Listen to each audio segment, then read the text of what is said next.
எல்லோருக்கும் வணக்கம். இப்போ நாங்கள் என்ன பண்ண போகிறோன்னா, இந்த காட்டுக்குள்ளே நிறைய கொடிய மிருகம் இருக்குன்னு நினைக்கிறேன். அந்த கொடிய மிருகத்தை நாங்கள் பார்க்க தான் இந்த காட்டை கடந்து போகணுன்னு நினைக்கிறேன். இருந்தாலும் எங்கள் 5 பேர் கொண்ட குழுவை எனக்கு எடுத்துக்கொண்டு அந்த காட்டை கடந்து நான் போகலான்னு இருக்கேன். இப்போ நான் வெரசா போகிறேன். எல்லோரும் என்னுடைய பின்னாடி வாங்க. இப்போ அந்த பக்கம் தெரியுதுன்னு நினைக்கிறேன். ஏதோ ஒரு சத்தம் கேட்குது. அது என்ன சத்தம்னு தெரியல. நெருங்கி வாங்க. ஏதோ ஒரு சத்தம் கேட்டுருச்சு. அந்த சத்தம் என்ன ரொம்ப அதிர்ச்சிக்குள்ளாக்குது. அந்த பாதையை என்னால கடக்க முடியல. என்னால ரொம்பவும் கஷ்டமா இருக்கு ஏறி போறதுக்கு. எல்லாரும் கடந்து வாங்க. இப்போ வந்துட்டு நினைக்கிறேன் அந்த பக்கம் தான் ஏதோ ஒரு சத்தம். அந்த சத்தத்தை கேட்டுட்டே இருக்கு. ரொம்ப அமைதியா இருக்கு. அது ஏதோ ஒரு மிருகம் நினைச்சா அது மிருகம் இல்ல. அது ஏதோ ஒரு புழுவர் ஏதோ ஒண்ணு பண்ணிட்டு இருக்காரு. அவரை நம்ம ரொம்ப தொந்தரவு பண்ணாம மெதுவா அவரை நெருங்கி போறோம். ஐயா ஐயா எது ஒன்றும் பேசல.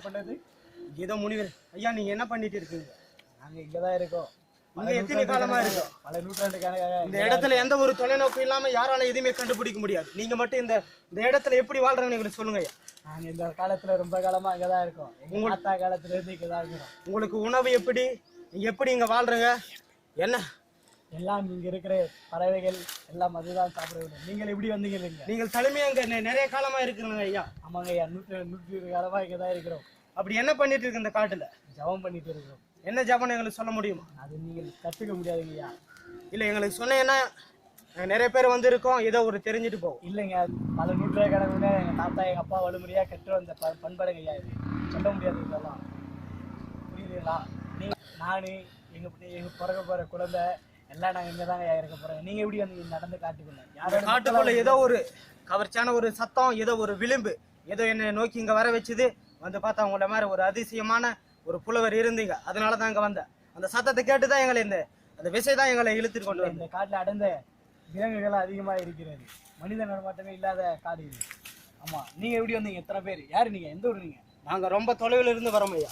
இந்த காட்டுல ஏதோ ஒரு ஆராய்ச்சி பண்றதுக்காக நாங்க இங்க வந்தோம். ஆனா வந்து பார்த்தா இங்க ஒரு புலவர், நீங்க ஒரு சக்தி வாய்ந்த ஒரு புலவரை நாங்க பார்த்துறோம் ஐயா. அதுக்கு என்ன பண்றீங்க இப்போ? சரிங்க ஐயா, அப்ப நம்ம கிளம்பட்டுமா? நான் அந்த காட்டை சுத்தி பார்த்துட்டு நாங்க சென்றுவாங்கள். இந்த காட்டில் தீய சக்திகள் அதிகமா இருக்கிறனால் நான் கொடுக்கும் ஜபத்தை நீங்கள் வைத்துக் கொள்ளுங்கள். அவரவர்கள் வந்து வாங்கிட்டு போறீங்க.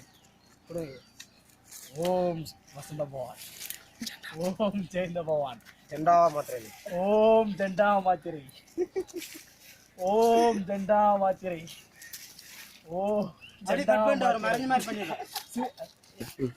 கேமராமேன் நீங்க வாங்க. ஜெண்டா மாத்திரை, ஜெண்டா மாத்திரை.